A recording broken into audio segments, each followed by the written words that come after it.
Hey, this is Pamela Riemenschneider. I'm the retail editor for Blue Book Services, and this is the Produce Reporter Week in Review.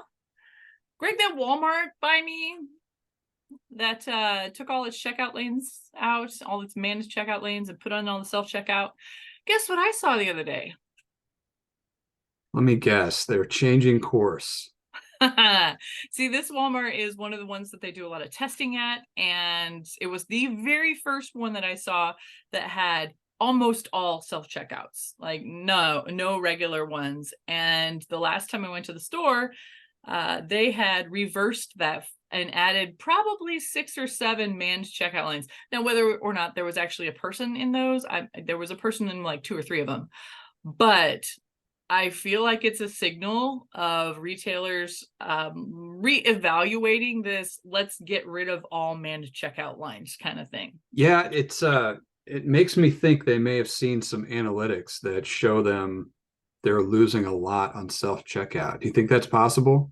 I think it's possible also because we're leading up to one of the press releases we found this week, and it shows that self-checkout lanes have 16 times more shrink than a regular checkout lane. And part of that could be just, human error. And part of it could be that old adage that there's a whole lot of bananas and pinto beans go through those things.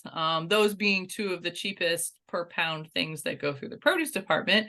And everyone can remember that 4011 when they are buying bananas, or even just dropping the 9 from organic to conventional. There's plenty of sweethearting that can happen on a self-checkout lane that does not happen nearly as often with manned checkout lanes. So to see this study show that much theft, it's not just a little bit, it's a lot. Yeah, 6.7% of self-checkout transactions had at least some amount of shrink compared to 0.32% with a professional. Yeah. That's not shocking at all. I do not have a Walmart near me, but I do have that Aldi. And when they Mm. put in the self-checkout lanes, it was great because you could go in for short pickups. But my personal analytics has found if I have more than 20 items, it is much faster to go through the line with the professional. They're But they're like super this. fast. And even if there's like 3 people in line, they're faster than I could do it myself once I get to that magic 20 item number. Oh man, at Aldi, for me, if it's more than 5 items, the person in the lane is faster than I could ever be. Especially because the way that they designed it, there's like no room to work with, and you can't like practice your skills of flinging it across the scanner as fast as they do. And I have to like, even though, have you ever noticed that Aldi, all of its packaging, the UPC code is like, it's like a foot long and it wraps all the way around the package. So they got really smart about ways to make sure that that machine picks it up, especially for their super fast cashiers. But yeah, I can't beat the time on those people. Even if there's like 3 or 4 people in line, I sit there and look and go, yeah, I think I'm gonna let the cashier do it, because I am nowhere near fast enough. And then there's people waiting behind me and I feel the pressure, and no, that's okay. That's okay. I would rather, in most cases, unless like I was at HEB the other day and my kid had asked me to specifically buy honey buns for the entire basketball team, and that's all I needed. The shame of going up to a cashier with 3 boxes of honey buns and nothing else. I can't do that. It's not for me. No, it's not for me. I promise. It's for a bunch of teenage boys. I promise. They'll burn this off in 30 minutes. Like the top and Die Hard buying all the Twinkies for my life. Right. So I mean, just to see that study and then to go to Walmart, and I'm looking at it, I'm like, wait a minute, this is different. And the funny thing was they also put in a Walmart Plus lane for only Walmart Plus members to go through. So I guess you don't have to wait in line. I think that's what the sign said. Don't wait in line if you're a Walmart Plus member. And then there's like somebody managing traffic. There's a traffic control person telling you which lane to go to self-checkout. And I mean, they've got probably 30 or 40 of them and there's still a line. it's still like a huge, you're gonna make me do all this work and wait in line. They need to learn from Costco. Costco has really, at least my Costco has really figured out how to do it. They're like the Chick-fil-A of self-checkout lanes, because they have people working those lanes, but they are leaving it in the cart. And I'm so type A that I walk up to the checkout lane and all my stuff is turned the right side up with the UPC code facing up, so that that person, all they have to do is and I'm out of there in like 30 seconds. Well, Um, it's efficient for you. I would say that that's anecdotal because that's not my experience at my Costco. well, when my Costco first launched, they only have 4 of them. The rest of them are man checkout lanes. When they first launched, they had you doing your own, and it was a huge pain, because if you like buy bagels or something like that, or if you buy berries that have the harvest mark thing on them, the UPC was right next to that QR code, and it would pick up the QR Oh, code instead of the berry one. So you had to like hide it with your thumb, and you only knew if you knew, right? And then somebody had to come help. I think they figured out that it was too much of a pain to let people do their own, and they just have the people handling it. But to be able to not unload your stuff onto the lane and reload it right back in, it was a fantastic experience. So there are retailers that get it, but it still requires that human touch. yeah, I think we're going to find that it is definitely a combination. And I mean, it's a good sign that they're trying all these technology labor savings and learning from them and making changes. I mean, if they try something new and it sucked and they didn't change it, that would be a very bad sign. So, I mean, constant improvement and finding the right mix, I'd say that's very good because consumers truly do not like having their time wasted. And that's one of the reasons that I hate going to my Costco is, yeah, I always feel like it takes forever to get out of there. And it's a dread compared to so many other stores I go to that's not the case. Yeah, they for my Costco, even when the line is stretched all the way to the back of the store, I know that I'm never going to be in that line more than 5 minutes. So it's totally fine with me, and I'm there all the time since it's so close to my house that I feel like I'm just used to it. And it doesn't bother me, and they make it such a pleasant experience, and there's snacks on the way because there's always the sample people. It's like a gauntlet of sample people while you're standing in line. I don't mind at all. We've got some other news. Go Let's ahead, talk go. about some more failed technology with retail, and this would be the biggest food retailer only, and I'm talking about Kroger. And I have to admit, I was never a huge person to buy into the whole ghost kitchen thing. It really didn't mean much to me. So, ghost kitchens, the idea is sound. But it sounds like the people are going back into restaurants. The I'm only ordering takeout thing has not really stuck. It seemed like it could work. It seemed like a decent idea to have ghost kitchens housed at a retailer, and then you can just walk up to a counter and all these different recipes from your favorite restaurants are right there, and you can just take it with you. But the Kitchen MX, Kitchen Mix, or Kitchen United, I think is what it's called. The company is pivoting to a software only concept. They don't want to run anything anymore. So they want to offer it to be able for other people to do, but they don't want to handle it themselves.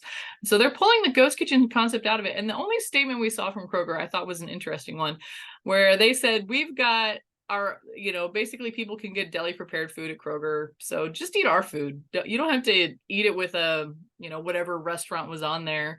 I can't even remember which ones they offered. So it kind of seems like people really weren't that jazzed about buying their favorite restaurant at a grocery store.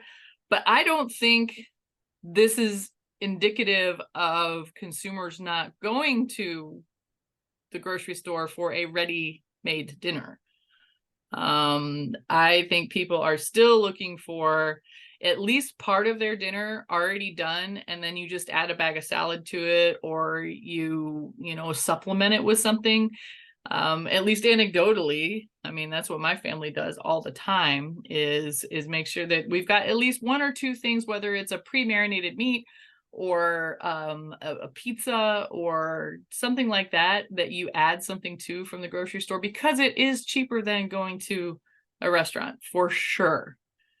Yeah. Um, And I guess too, if the ghost kitchen concept is the same price as a restaurant and you're not getting the restaurant experience, that also makes sense.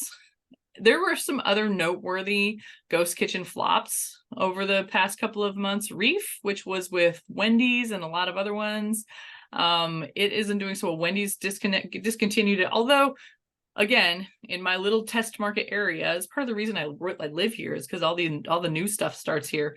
We have a Wendy's that was built in 2020 and opened in 2020, and it is a full-size location, and it still has no dining room open, and it is right next to a high school. I cannot believe how much, and they won't serve the kids from the drive-through. I cannot believe how much money they're throwing away by not offering some kind of walk up so the kids can go in there and get their Wendy's fix. But it is still drive through only. What, they discriminate against teenage drivers?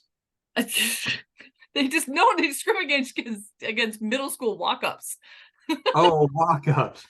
I Yeah. misunderstood. Middle school, yes, they're not driving. No, well, some of Yeah, so the they don't kids have a walk-up window. Yeah, that's weird. You would think you could still have it open and just not the dining room.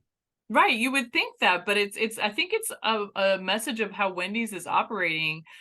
They did close some dining rooms in some of their stores. Obviously, this one is one of them, because I guess they figured out that it was just easier to do drive-through only, and especially pandemic-wise, the drive-through lanes during the height of all of these lockdown things, they were so long because people just didn't want to make their own food. And they found that, and right now, even with the cost of fast food right now, it's still not making your own food. It's still not having to plan it and do all this other stuff. People would rather get in their car sometimes and just go wait in line at Wendy's or Chick-fil-A or Cane's or whatever and pick up something rather than make it at home. So I thought that was really interesting. And no dishes too. No dishes. Yes, no dishes too. We have one more topic to talk about, and I hate updating food safety things, but so many companies, every day this week we've had something new, and then on Thursday the FDA sent out a new update. The cantaloupe outbreak, the cantaloupe food recall with the salmonella outbreak has updated to 117 people have been sickened by it, 61 hospitalized, and 2 deaths, unfortunately. It is tied to both whole and fresh cut cantaloupe, although I'm noting that a lot of the different companies are cut processors. So it looks like the traceback is still going. They don't have it definitively identified exactly where it came from, but they do have a couple of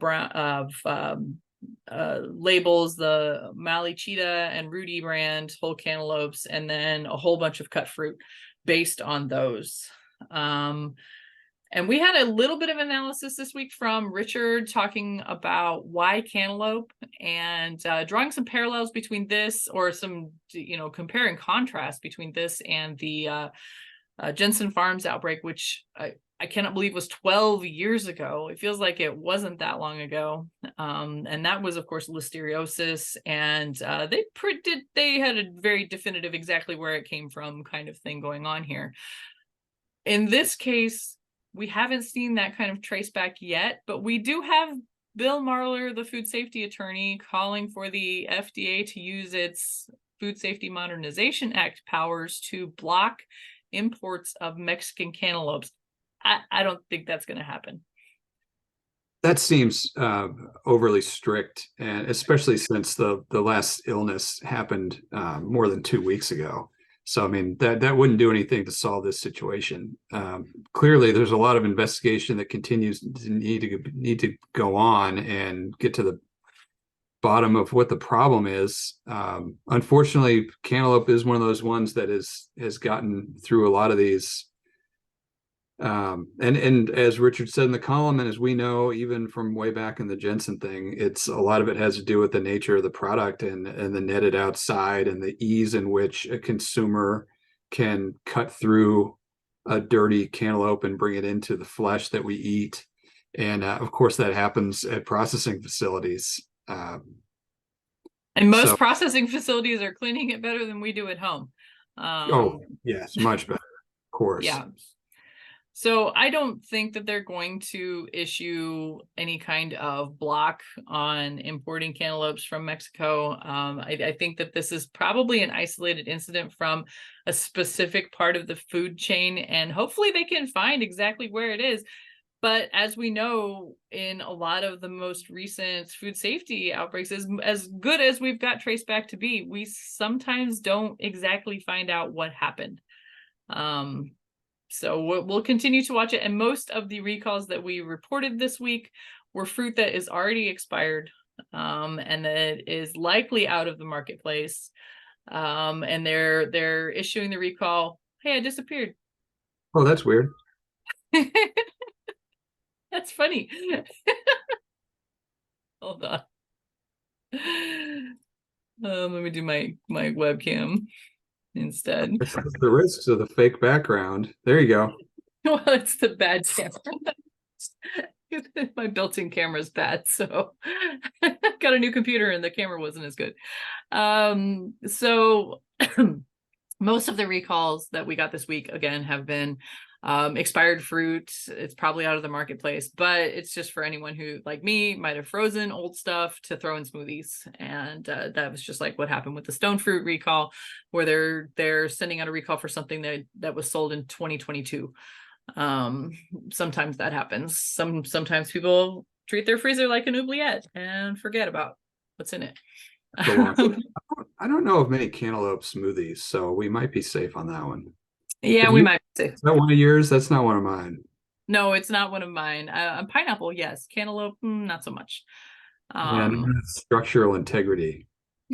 Yeah, and we'll keep an eye on this. I would expect that we'll see a couple more tied to this, because this is some big processors with a very far reach, pretty much nationwide. Although if you look at the outbreak map, it is pretty much in the Midwest. So I bet you that they have a good idea of exactly which processor this came from. That's here in Minnesota, Wisconsin, Illinois, Missouri, and Ohio. It's probably all tied to the same processor in that area.